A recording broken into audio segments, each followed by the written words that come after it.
हमें भागना होगा। क्या?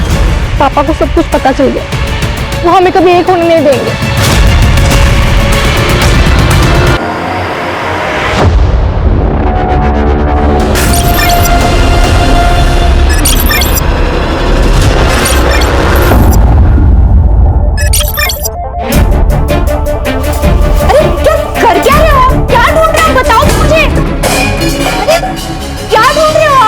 बताओ तो मुझे।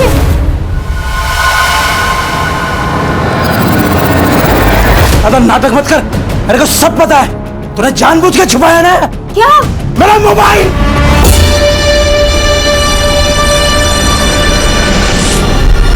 मोबाइल? हाँ, मेरा मोबाइल। अपने पैसे से जुआ खेलता हूँ, तेरे बाप के पैसे से जुआ नहीं खेलता हूँ। आपका मोबाइल आईने नहीं, मैंने छुपाया है।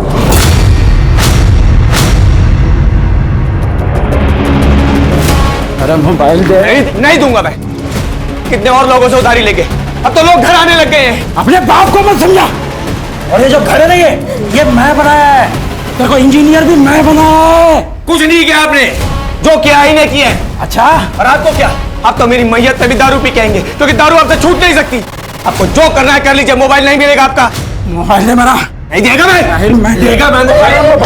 साहिल बेटा, साहिल बेटा, कीर्ति देखना बेटा, कहाँ गया है वो? क्यों रो रही है माँ? बबन के पास ही गया होगा, तू टेंशन मत ले, आ जाएगा।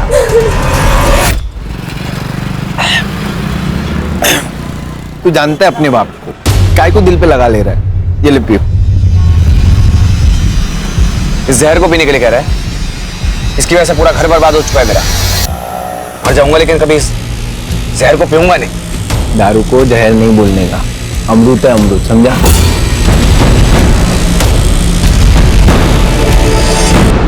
और तेरे बाप की वजह से इसको गाली मत दे। साहिल भाई, वो गांव से फोन आया था माँ का, 5000 की जरूरत थी।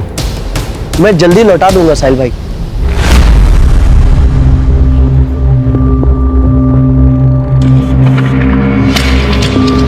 शुक्रिया साहिल भाई। पैसा बांटा जा रहा है, बांट नहीं रहा हूं, उधार दे रहा हूं।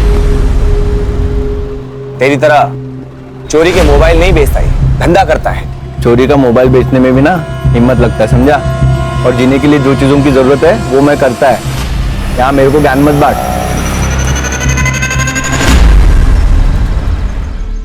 आई मैं कॉलेज जा रही हूँ। बेटा नाश्ता तो करती जा। नहीं आई, बहुत लेट हो जाएगा। अरे बेटा सुन तो, नाश्ता। राघव, टाइल्स की नई बैच आई है, चेक कर लेना। हाँ पापा।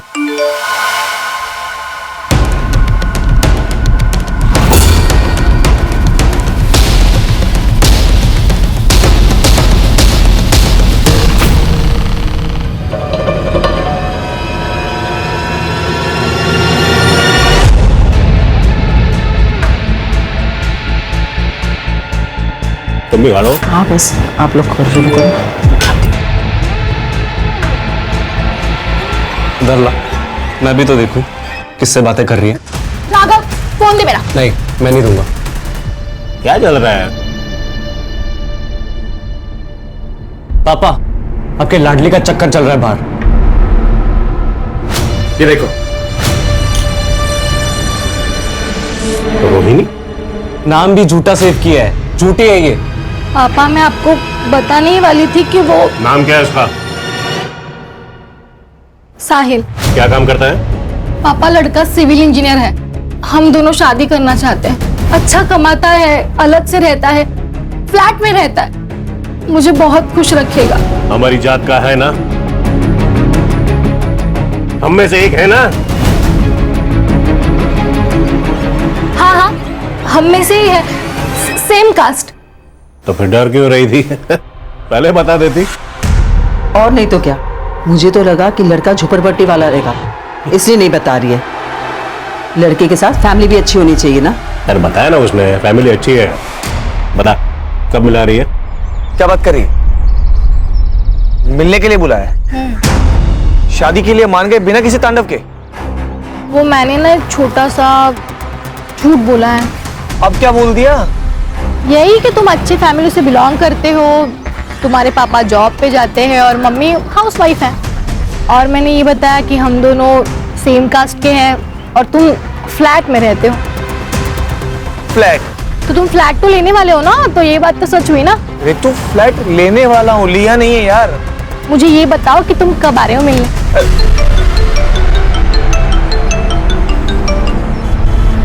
आयशा। साहिल, मैंने डिस्टर्ब तो नहीं किया? नहीं बोलना। कुछ नहीं यार, थोड़ा सा काम था, मिल सकते हो? ठीक है, मैं आता हूँ। अच्छा ये बता कि मैं कॉफी शॉप पे मिलेगी या घर आऊँ? नहीं, कॉफी शॉप नहीं, तुम घर आ जाओ। ठीक है, मैं घर आता हूँ। सिया। अच्छा, तो ये वजह है शादी ना करने की। ठीक है, समझ गई मैं। अरे बाबा, ऐसी कोई बात नहीं, दोस्त है और काम के सिलसिले में बात कर रहा था। और वैसे भी काम के सिलसिले में मैं कल दुबई जा रहा हूँ। वहां से वापस आने के बाद आई और बाबा से भी मिल लूंगा। और तुमने ये जो प्यारा सा झूठ बोला है, इसका क्या करना है, हम वो भी देख लेंगे।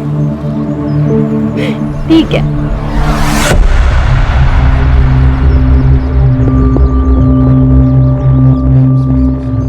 कीर्ति, तुम्हारे सेमेस्टर का रिजल्ट आ गया? नहीं आया भैया, आ जाएगा। कितना झूठ बोलोगी तुम हमसे? ये रहा तुम्हारा रिजल्ट और ये रहे तुम्हारे कपड़े। ये कपड़े पहन के तुम कॉलेज जाती हो और क्या क्या छुपाओगी तुम हमसे? आप अपने काम से काम रखिए ना भैया। दुबई जाना है, जाओ दुबई। दुबई काम के लिए जाता हूँ, मेहनत करता हूँ और तुम्हारे इस बर्ताव से कुछ हासिल नहीं होगा। देखो, मैं हमेशा तुम्हारे साथ। ज्ञान देना है तो माँ को सुनाइए ना, वो सुनेगी। और अगर मेरे लफड़े में टांग अड़ाई ना, तो आपका और रितु का जो गुलू गुलू चल रहा है ना, वो आई और बाबा को बता दूंगी, फिर उन्हें दीजिएगा ज्ञान। कीर्ति,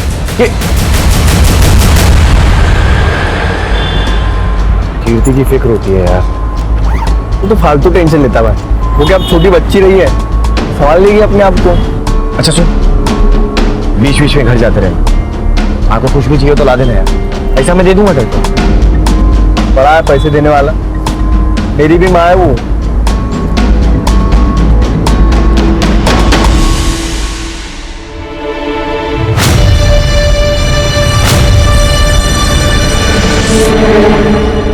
रुपेश, अरे तू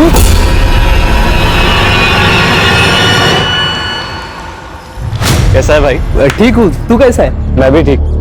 अच्छा सुन ना, तेरी बहन के वेडिंग कार्ड्स कहाँ से छपवाए तूने? क्या बात है, शादी कर रहा है क्या? मैं शादी नहीं कर रहा, रितु की शादी है।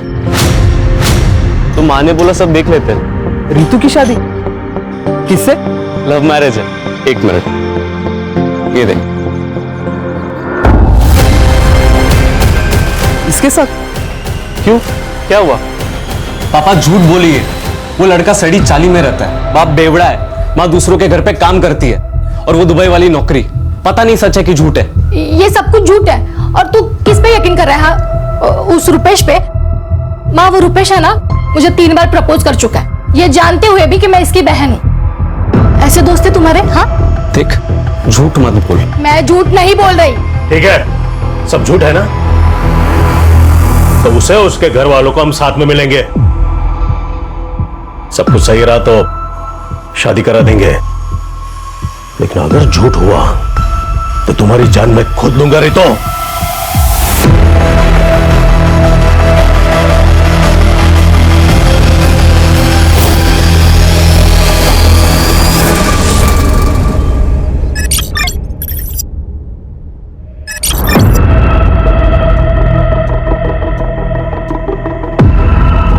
क्या ढूंढ रहा है बेटा? आई वो मेरा एक सामान रखा हुआ था, वो मिल नहीं रहा। कैसा सामान? आई बैग था लैपटॉप का। मुझे तो कोई बैग नहीं मिला।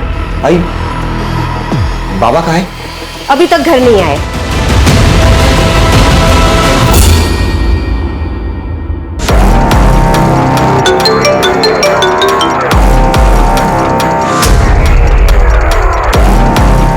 हेलो,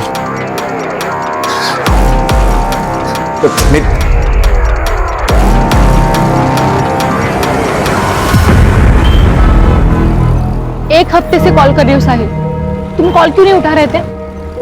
एक काम में अटका। साहिल, हमें भागना होगा। क्या? पापा को सब कुछ पता चल गया, वो हमें एक होने नहीं देंगे। रितु लेकिन मेरी बात। देखो साहिल, प्लीज हमें आज ही भागना होगा। ठीक है, 2 घंटे बाद सामान के साथ मुझे यहाँ मिलना, हम लोग यहीं से निकलेंगे। सच्ची? सच। ठीक है, मैं तुम्हें 2 घंटे बाद यहाँ पे मिलती हूँ।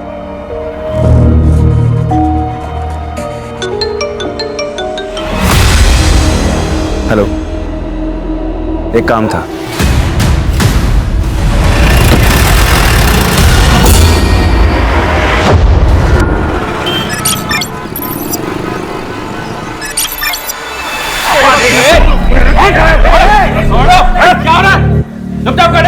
ये क्या हो रहा है? ये पुलिस स्टेशन है, आप लोगों का घर नहीं है। क्या मामला है? सर 2 दिन से इनका लड़का लड़की गायब है और ये लोग अभी आ रहे हैं कंप्लेंट करने, और दोनों ही बालिग हैं सर पहले हमने खुद ढूंढा, बाद में पता चला कि इसका बेटा भी गायब है, तब समझ में आया। मैंने शादी के लिए मना किया, इसलिए इसका बेटा मेरी बेटी को भगा के लेके गया। देखिए, लड़का और लड़की दोनों 18 साल की आयु के ऊपर है, तो अगर वो एक दूसरे के साथ रहना चाहते हैं तो इसमें कानून आपकी कोई सहायता नहीं कर सकता। समझ आ रही है बात? मेरा बेटा मुझे बिना बताए भाग नहीं सकता सर, वो अपने परिवार से बहुत प्यार करता है। साहिल, साहिल बेटा, क्या हुआ? क्यों रो रहे हो?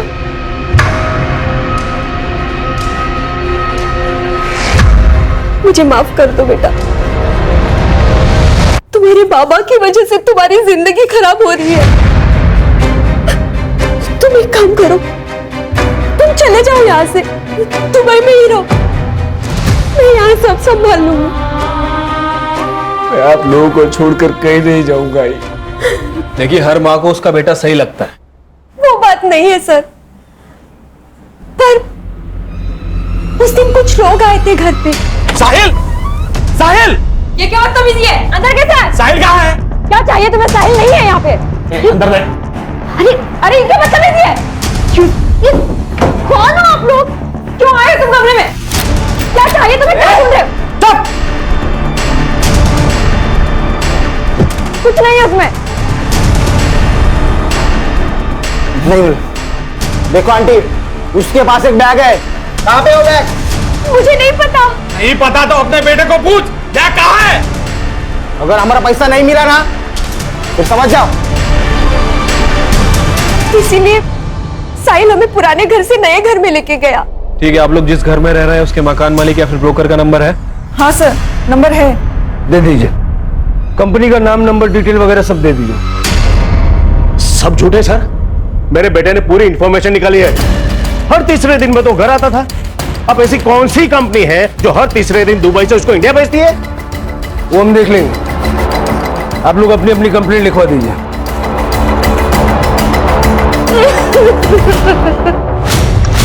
नॉर्मल केस ही लग रहा है सर। लड़का लड़की अपनी मर्जी से भाग गए और अब ये लोग यहाँ आके कहानियां सुना रहे हैं ताकि हम दोनों को ढूंढ दें और ये लोग अपनी मर्जी से उनकी शादियां करवा दें।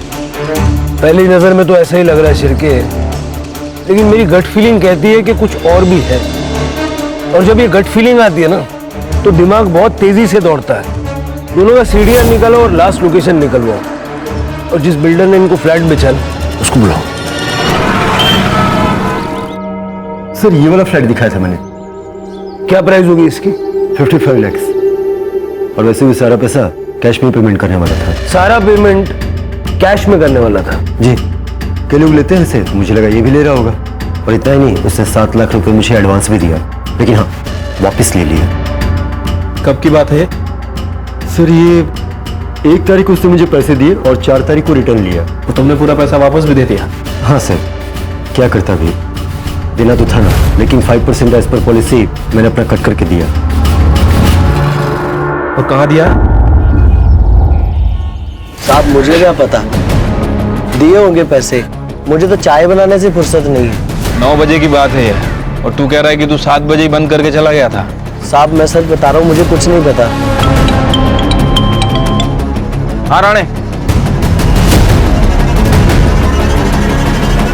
ठीक है, हम लोग आ रहे हैं।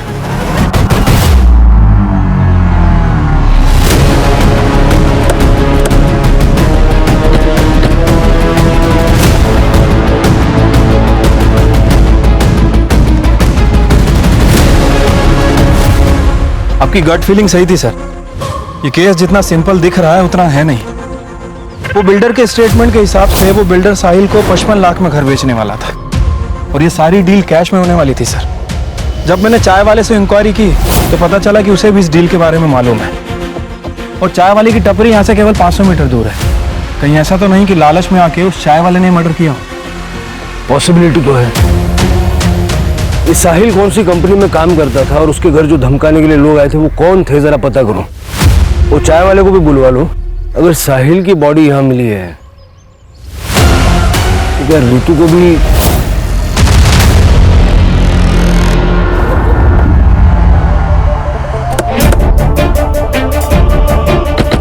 राणे, इस एरिया में जितने भी सीसीटीवी कैमरे हैं सबकी फुटेज कलेक्ट करो। क्या भाई, सुना है आजकल पैसे वैसे उधार ले रहा है? साहिल से भी पैसा लिया था ना? हाँ साहब, पर मैं जल्दी लौटा दूंगा सबका पैसा। जिसका पैसा नहीं लौटाता उसका मर्डर कर देता है ना? नहीं साहब, क्या बात कर रहे हो आप? मैंने कुछ नहीं किया है। कुछ नहीं किया? हाँ साहब। ले चलो इसे। नहीं साहब, चल साहब, मेरी दुकान, साहब मेरी दुकान।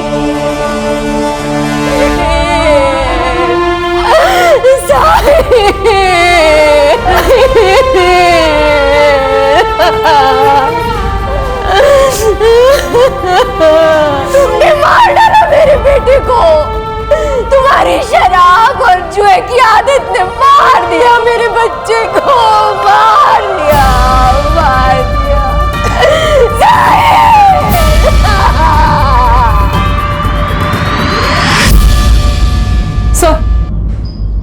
सर, साहिल और रितु की सीडीआर रिपोर्ट आ गई है। सर, रितु ने साहिल को पहला कॉल रात को 9:45 पे अपने घर से किया था। सर, दूसरा कॉल 10:34 पे हाईवे से 2 किलोमीटर दूर ढाबे के आसपास से किया था। सर, तब भी साहिल की लोकेशन टपरी की थी। सर, मैंने चाय टपरी के आसपास जितने भी सीसीटीवी कैमरे थे सबका फुटेज चेक किया सर, कुछ भी सस्पिशियस नहीं मिला है। एक काम करो, रितु के घर से चाय टपरी तक और साहिल के घर से चाय टपरी तक जितने रास्ते हैं सबका सीसीटीवी चेक करो, देखो दोनों नजर आते हैं क्या। ठीक है सर। सर, एक बात और, रितु की मां आरती ने रितु को रात 9:30 बजे कॉल किया था। फिर उसके बाद 10 से 11 के बीच में रितु के पिता जालाराम ने उन्हें कॉल किया था। फिर उसके बाद उसके पिता का फोन बंद हो गया था और कुछ मिनट बाद रितु का भी फोन बंद हो गया। ऑनर किलिंग पॉसिबल है सर। वैसे भी ये जालाराम थोड़ा रिलीजियस आदमी है, मुझे नहीं लगता कि वो इंटरकास्ट मैरिज को किसी भी हाल में एक्सेप्ट करता है। इन सबके सीडीआर निकालो और पूरे परिवार पे नजर रखो। हो सकता है कि रितु जिंदा हो और इन लोगों ने उसको कहीं छुपा के रखा हो। सर, ये साहिल के फादर को जुआ खेलने की आदत है और साहिल की बहन कीर्ति, ये भी मुझे थोड़ी सस्पिशियस लग रही है। सर, भाई मर गया लेकिन बहन के चेहरे पे जरा भी शिकन नहीं। ऑनर किलिंग तो किसी भी साइड से हो सकती है। वो चाय टपरी वाले को ले आओ। राजू, सच सच बता, उस दिन क्या हुआ था? साहब मैं सच सच बता रहा हूँ, साहिल भाई आए थे वहाँ पे और रितु मैडम भी थे। दोनों वहाँ बैठ के बात कर रहे थे साहब भाग जाने की। बोले कि 1 घंटे के बाद इधर ही मिलेंगे। फिर रितु मैडम चली गई वहाँ से, लेकिन साहिल साहब वहीं थे। फिर साहब एक आदमी आया था वहाँ पे, कुछ तो उन दोनों में बात हुई तो फिर साहिल भाई भी चले गए थे। साहिल भाई बहुत अच्छे इंसान थे, सबकी बहुत मदद करते थे, लेकिन उनका वो दोस्त है ना बब्बन, वो बहुत कमीना है साहब। ये बब्बन कौन है? साहिल का दोस्त है सर। सीडीआर में काफी फोन कॉल्स और मैसेजेस है उसकी, शक करने वाली कोई बात नहीं है। ये बब्बन और साहिल में दोस्ती गहरी थी? दोस्त तो दोनों बहुत अच्छे हैं, लेकिन साहब दोनों की दोस्ती के बीच में ना एक लड़की आ गई। अच्छी दोस्ती निभाई तूने, हाँ? दोस्त समझ कर साथ बिठाया, एक ही थाली में खाना खिलाया और तू मेरी थाली में छित करेगा? भाई तू गलत समझ रहा है। तू जानता है मेरे को मैं ऐसा कर तेरी हिम्मत कैसे हुई? तेरी हिम्मत कैसी उससे प्यार करने की? आज के बाद उसके आसपास भटका तो मुझसे बुरा कोई नहीं होगा, और ना ही कभी मेरे सामने आना, वरना चांद से मार दूंगा। भाई सुन तो भाई, साहिल किसकी बात कर रहे थे? पता नहीं साहब, शायद रितु मैडम की। नहीं तो साहिल भाई इतना गुस्सा नहीं करते। चल साहब, अरे चल ना बाबा। राणे, जरा इस भवन से जाके बात करो। और साहिल जिस कंपनी में काम करता था उस कंपनी का पता चला? नहीं सर, लेकिन उसके पासपोर्ट पे दुबई के एंट्री और एग्जिट के काफी स्टैंप्स हैं। वर्क वीजा नहीं था सर, शायद पेरोल पे नहीं था।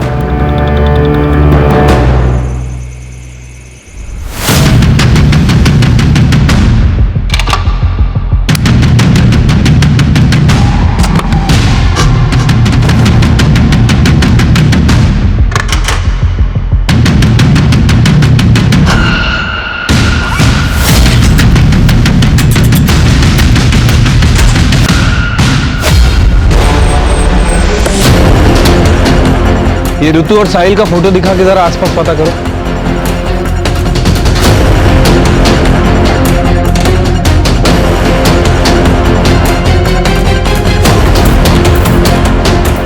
सर यहाँ पे आजू बाजू में किसी ने भी ऋतु को नहीं देखा।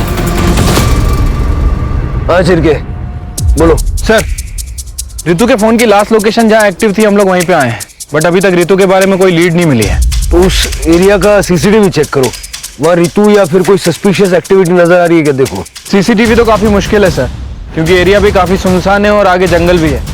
फिर पूरा एरिया सर्च करो, क्योंकि अगर ऋतु के साथ कुछ हुआ है तो उसी ढाबे के आसपास कुछ हुआ है। जब तक वो बैग नहीं मिलता ना तू यहाँ से कहीं नहीं जा सकती। साहिल, हमारी शादी तो होगी ना? शादी? हमारी शादी तो हो चुकी है ना। कब?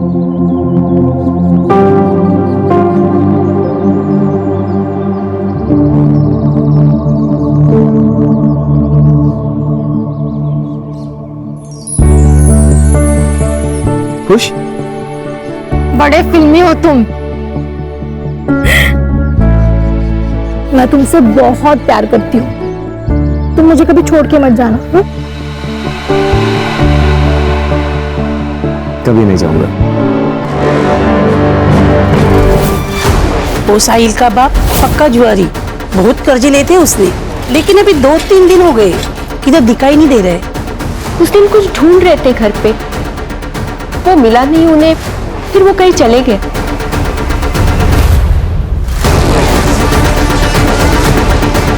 मैडम, दोस्त था वो मेरा। जब से पता चला मैडम, मैं घर से बाहर नहीं निकला। जो कोई भी है मैडम उसको पकड़ो आप और सजा दो मैडम उसको। सर, मैंने साहिल की सीडीआर रिपोर्ट में हर एक नंबर को बारीकी से चेक किया है।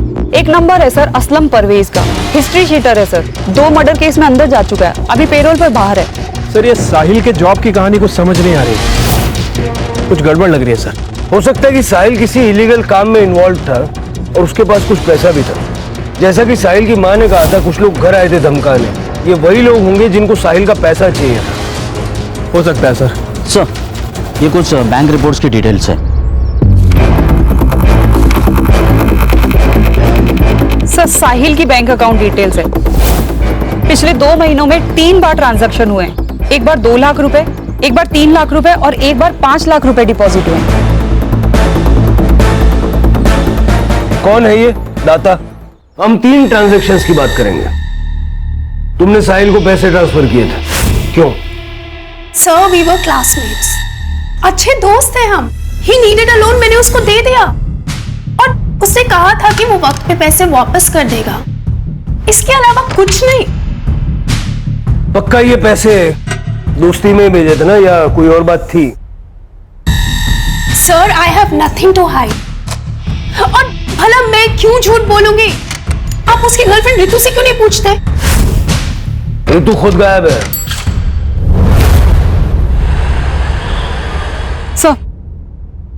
सर, साहिल की पीएम रिपोर्ट। सर, उसकी मौत ब्लंट फोर्स ट्रॉमा से हुई है। सर पे काफी गहरी चोट आई है, ब्लड लॉस भी हुआ है। मारकर उसे तालाब में डाल दिया था। सर, टाइम ऑफ डेथ 12 से 1 बजे के बीच। मतलब ये साहिल जब चाय टपरी से अपने घर जाने के लिए निकला 10:30 से 11 के बीच, तब किसी ने उसे बीच रास्ते में मार दिया और जगह सुनसान थी, इसलिए ना किसी ने देखा ना किसी को पता चला। सर, साहिल के घर की तलाशी लेते हुए डायरी मिली है और सर इस डायरी में कुछ अजीब से नंबर लिखे हैं। शायद फ्लाइट टिकट्स हैं या फिर कोई अमाउंट है। ये देखिए, F2GA 17322, F8GA 24422, F5GA 20522। ये फ्लाइट का PNR तो नहीं लग रहा। शायद ये F स्टैंड्स फॉर फ्लैट, और ये हो सकता है कि लेन देन की अमाउंट है। लेकिन सर ये साहिल इतना पैसा लाता कहाँ से था? सर, वो जॉबलेस था तो दुबई से इतना ट्रैवल कैसे कर लेता था? अगर स्मगलिंग करता तो एयरपोर्ट पे पकड़ा जाता। कस्टम्स ऑफिस में जाके पता करो। ठीक है सर।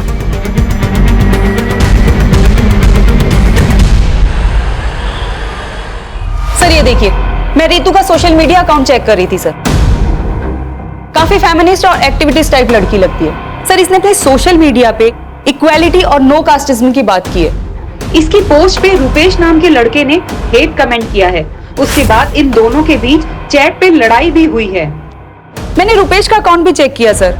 इसके अकाउंट में रितु और रुपेश की कुछ डिलीट चैट मिली है, जिसमें इसकी साहिल और उसकी कास्ट को लेके लड़ाई भी हुई है। ये रुपेश की कॉल डिटेल्स भी निकालो, हो सकता है इसका और रितु का कुछ कनेक्शन हो। रुपेश को जानते हैं आप लोग? सर वो दोस्त है मेरा। रितु के कॉल रिकॉर्ड से हमें उसका नंबर मिला है। रितु उससे प्यार करती थी?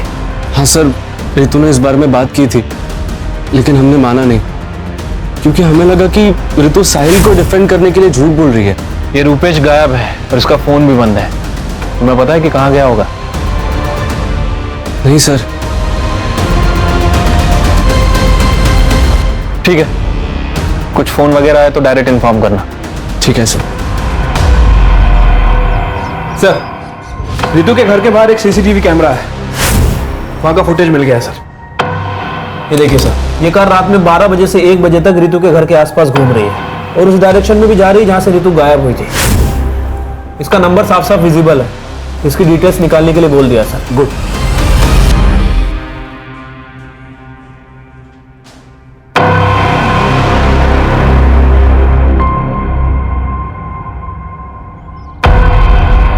सर वो गाड़ी जिग्नेश अरोड़ा के नाम पे रजिस्टर है। जिग्नेश अरोड़ा, ये नाम कहीं सुना हुआ लग रहा है। सर ये जिग्नेश मनी लॉन्ड्रिंग के चक्कर में कई बार अंदर जा चुका है। 2 साल पहले आपने इसे एक केस में अंदर किया था। तो बाहर निकलते इसने धंधा चालू कर लिया। सर, मैंने कस्टम ऑफिस में साहिल के बारे में इंक्वायरी की है।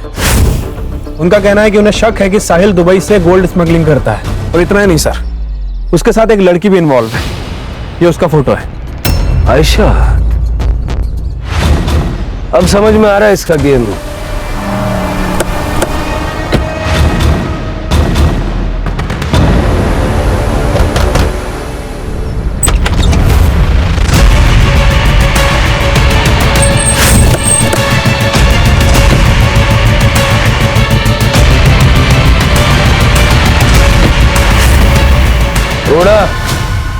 बोला था ना सुधर जाना। मैं कुछ नहीं कर कुछ नहीं पता मुझे। झूठ मत बोल, सीसीटीवी फुटेज है हमारे पास।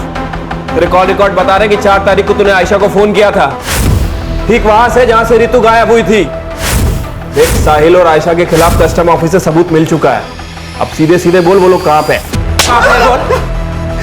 बताता दो, सब बता दो।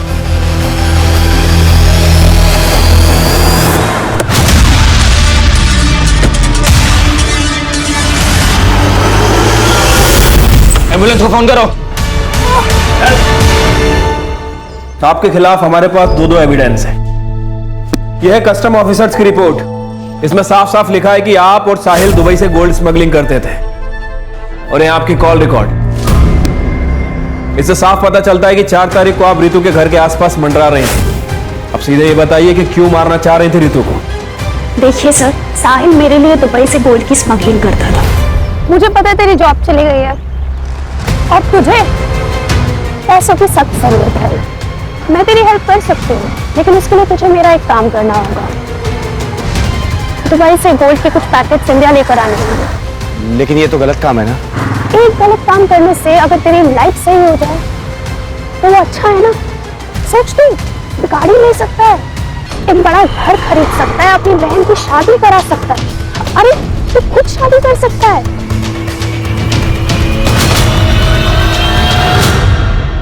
सर, साहिल ने पहले के 3-4 शिपमेंट क्लियर करा दिए थे, लेकिन लास्ट शिपमेंट उस समय वो अचानक गायब हो गया। वो दुबई से गोल्ड ला चुका था। सर, मैं पार्टी से एडवांस ले चुकी थी। अगर वो भाग गया ना तो जिग्नेश हम लोग बहुत बड़ी प्रॉब्लम में आ जाएंगे। सामने जो क्लाइंट जिससे पैसा ले रखा है ना, हमें गोली मार देगा। तू एक काम कर, साहिल के घर जा और सुन, खुद मत जाइयो, लड़के भेज।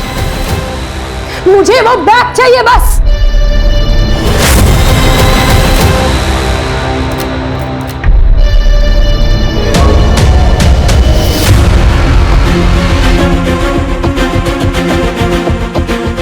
बैग नहीं मिला और ये साहिल भी गायब है। क्या?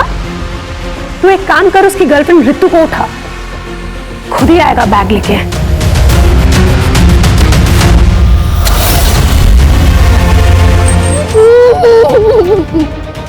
हेलो, कहाँ है तू? किससे भागा है? देख साहिल, अगर मुझे वो बैग अभी लाके तूने नहीं दिया ना, तो ये जो तेरी नैना है ना, ये मेरे पास, पर वो नहीं आया। रितु ने हमारा चेहरा देख लिया था, इसलिए हमें लगा हमें उसे मार देना चाहिए। साहिल को क्यों मारा? सर, हमने साहिल को नहीं मारा। अगर साहिल हमें मिल जाता तो हम रितु को किडनैप भी क्यों करते?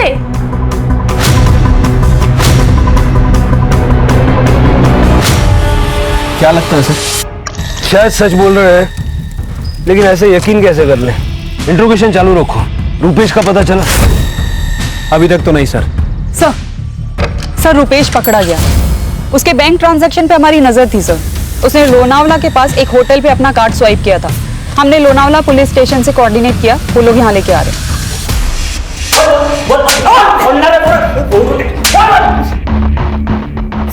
सर सच में मैंने कुछ नहीं किया सर। कुछ नहीं किया तो लोनावाला में चिक्की खाने गया था? सर क्योंकि जिस रात साहिल का मर्डर हुआ उस दिन साहिल और मेरा झगड़ा हुआ था सर। सर वो जल्दबाजी में कहीं तो जा रहा था। ए रुक! तूने रितु के साथ जो भागने का प्लान बनाया है ना, वो कैंसिल कर दे।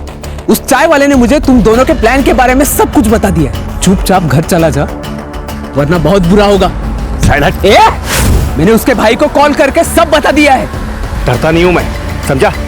और वो मुझसे प्यार करती है। अगर मैं मर भी गया ना तो तुझसे प्यार नहीं करेगी, क्योंकि वो तेरी औकात जानती है। सर इसीलिए मैं भाग गया। मैं सच बोल रहा हूँ सर। अब जब तक तेरी कहानी सच है या झूठ पता नहीं लगता, तब तक तू ये रहेगा।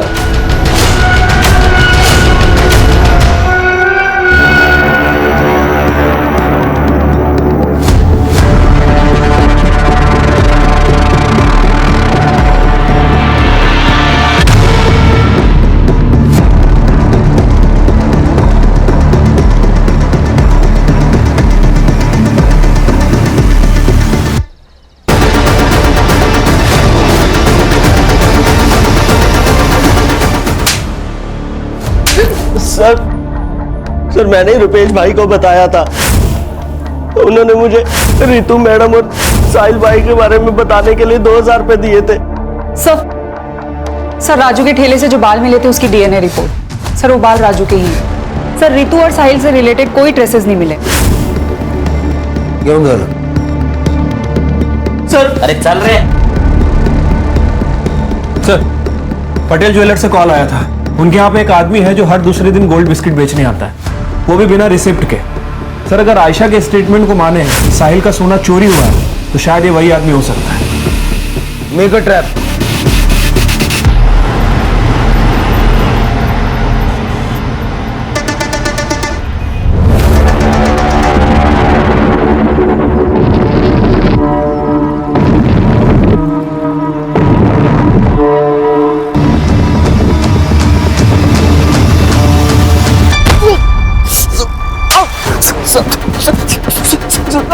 सीधा खड़ा रहे। मैं सब बताता है। बता। सर मैं और कीर्ति एक दूसरे से लव करते हैं सर। हम लोग शादी भी करना चाहते हैं, लेकिन हमको पता था साहिल मानेगा नहीं। हम लोग सोचे पैसा वैसा जमा करके यहाँ से निकल जाएंगे। लेकिन सर इतना पैसा कहाँ से लाता मैं? लेकिन मेरे को शक था कि साहिल कुछ लपटेबाजी वाला काम तो कर रहा है। एक दिन वो बैग वैग लेके आया, सीने से लगाया हुआ था सर। मेरे को डाउट हुआ कुछ तो गड़बड़ वाला काम है। जब वो घर पे नहीं था सर, तो मैं कीर्ति से मिलने घर पे चला गया।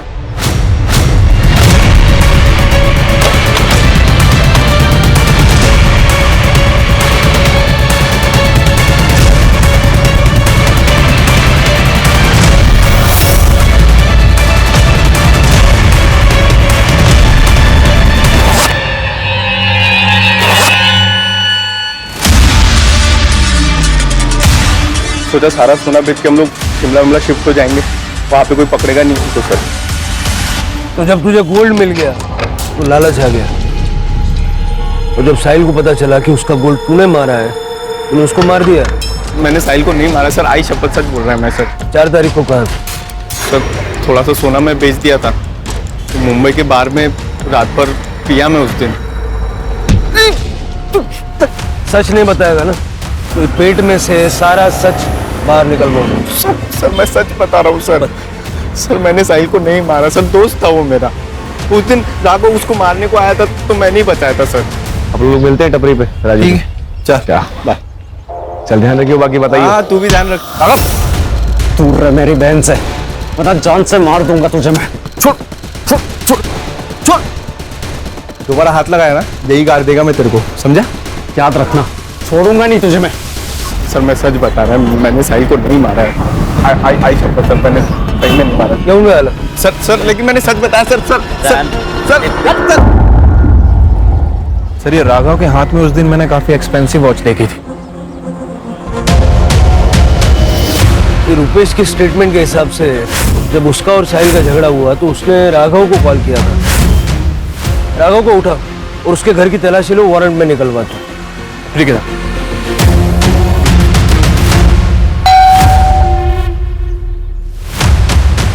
पूरा कमरा अच्छे से चेक करो।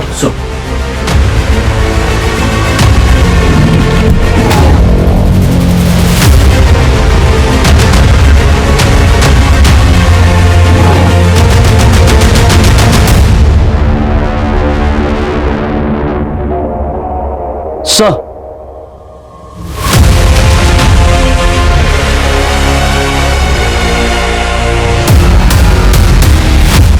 जो पैसे गौरव ने साहिल को दिए थे वो पैसे हमने तेरे घर से बरामद किए।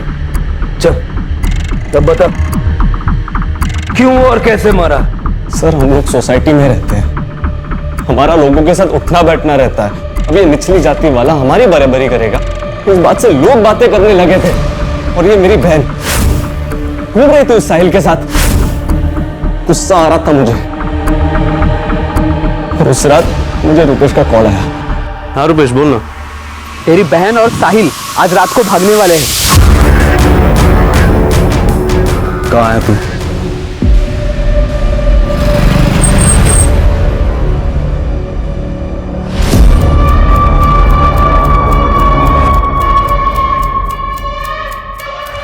फिर मैं भाग गया था वहां से। तो अपनी बहन की नहीं, अपनी इज्जत बचाने के लिए तूने उसे मारा। आदमी अपने कर्म से बड़ा होता है, जाति से नहीं।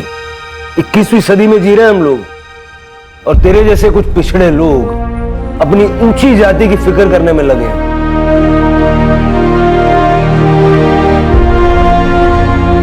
बच्चों पर होने वाले संस्कार उनका भविष्य तय करते हैं। अगर आप दोनों ने राघव के मन में ये जाति, ऊंच नीच, अमीरी गरीबी ऐसी बातों का जहर न बोया होता तो बड़ा होके ये क्राइम नहीं करता। इस क्राइम में आप दोनों भी बराबर के हिस्सेदार हैं, ये बात आपको पता होनी चाहिए। और आप बेटे के बारे में सब पता होना चाहिए कि नहीं? अगर आपका बेटा इतने सारे पैसे कमा के घर ला रहा है तो वो पैसे कहां से आए, ये पूछना आपका फर्ज था कि नहीं? अगर आप उससे कहती कि बेटा 2 रोटी खाएंगे लेकिन ईमानदारी की, तो ये सब धंधे नहीं करता और शायद जिंदा होता। बच्चे देश का भविष्य हैं, लेकिन उस भविष्य को संवारने की जिम्मेदारी माँ बाप की है।